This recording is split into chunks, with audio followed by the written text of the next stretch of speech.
Right, I got a video here for the Bonds versus Hank Aaron, who's the best home run hitter, by looking at this data. So this is a stem plot. This is actually a back-to-back stem plot, and we use this to compare two things. Actually, you'll see this back-to-back stem plot with the vertical. You'll see that a lot in different types of graphs in different classes.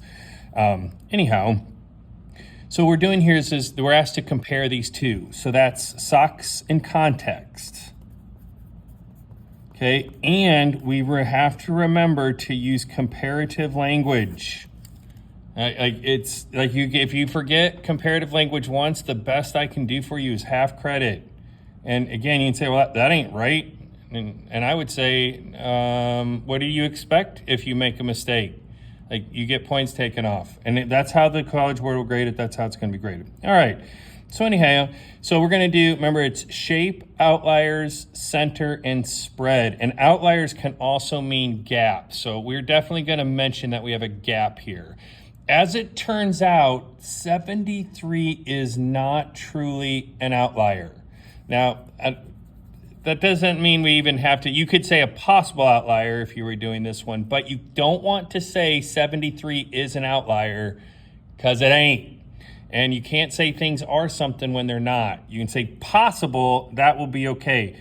If that happened and you're like, I don't know if that's an outlier or not, you don't want to take the time to calculate it, mention that there's a gap in the 50s and 60s. That'll be good enough. All right, so we're going to start with shape. So we look at this for Hank Aaron, it makes this shape. And then Bonds, it definitely makes this shape right here. Also, some people want to come in and add this tail here, and that's fine. But what I'm going to do is I'm going to leave that alone, as if that's not a tail, then I'll come back and address that in a second. All right, now here's something that happens, and it's set up like this on purpose.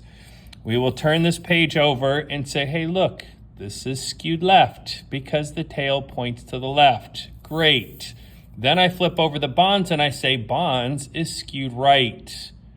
But it's not skewed right. Look at it. If I look at it this way, they're both skewed towards the smaller numbers. That's why sometimes we say negatively skewed. There's no left and right when you're going up and down. Okay, so if it skews towards the smaller numbers, negatively skewed. If it skews towards the bigger numbers, it's positive. But they will do that on purpose, they will make one. So if you turn the paper over, and what happens is, look at my number line. My number line is backwards. If I turn it this way, my number line is not backwards. Trickery, trickery, trickery. I did not come up with this on my own. I have seen this many times on many different things from the College Board. They love that trick. If a student doesn't really know what they're doing and just turns the paper and turns the paper, they're going to make you miss it. Okay, so we're going to say the shape of both Bonds and Aaron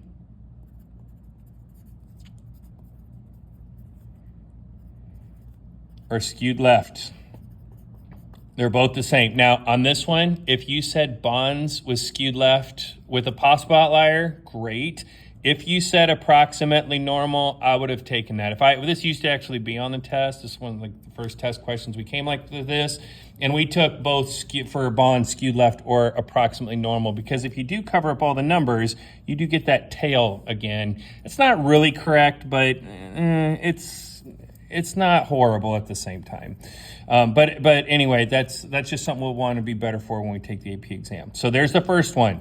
Then I'm going to say there is a gap. Okay, gap doesn't start with a P. There's a gap in the Bonds distribution.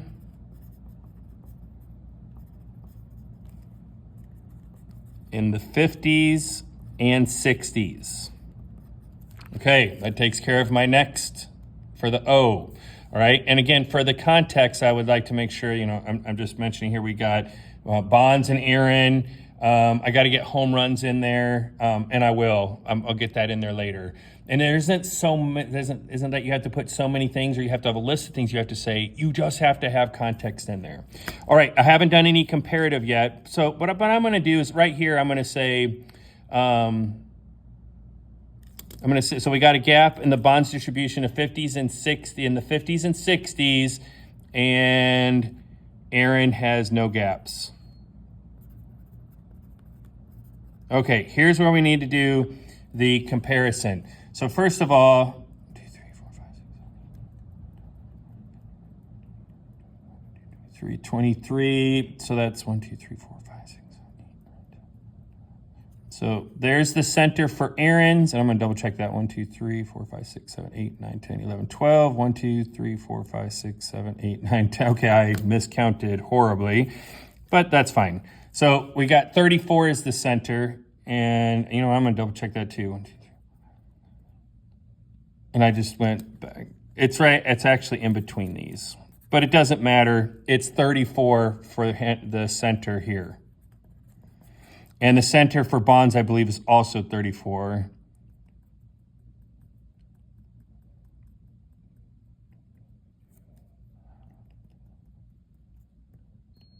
Yeah, right there. So, and again, and you can also say about, and I went ahead and counted them out. You actually can just say about. So see, you said the center bonds is about 33. It is about 33. It's 34, but 33 is like the number next to it. So it's just not even that big of a difference. But the centers are the same. Okay, now we need to say same. I don't say the center of bonds is 34 and the center of Aaron's is 34. The center of, and let's go ahead and get home runs in here. The center of home runs hit in a season is the same. There's your comparative language. The same for both at about 34 home runs. Now, because I didn't, you know, I'm going to then have to continue this over here.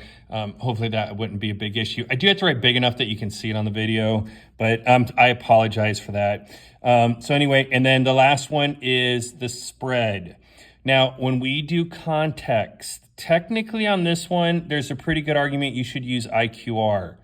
But on the College Board grades, and they do context, they do SOCS and context all the time, and they always take the range. The range is so much easier. On this one, the range is 47 minus 10, 37 for the range. For the range on this one, it goes from 73 minus 5, and let's hope I do my math right, 68. Look how much bigger that range is. Now, again, because this potential outlier, or this one number that's far off, or these gaps, that's going to make the range a lot bigger, okay? But the IQR is actually quite similar to each other. But again, here's the deal. IQR is difficult and time-consuming to find. Range is the easiest thing we'll do all year. They always, and I mean always, take the range. So there's enough stuff in this class that's hard.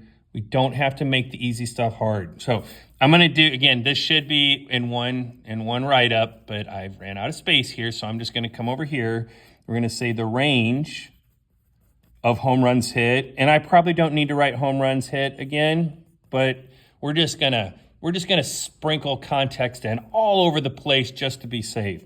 The range of home runs hit for bonds is much larger. Now, you could just say larger, but what the heck? It's like almost double, so I'm going to say much larger. Is much larger than Aaron's. And then I'm just going to write, let's write it correctly, 68 versus 37, or 68 and 37. I don't know, just write it like that. And again, I'm sorry, this should all be underneath here, written a little bit nicer. This is just a practice, so we're not going to get in a twist about it. And on the test, I'll make sure there's plenty of space and there won't be that issue. But there's your SOCS and context for a back-to-back stem plot. Very common problem for our chapter 1.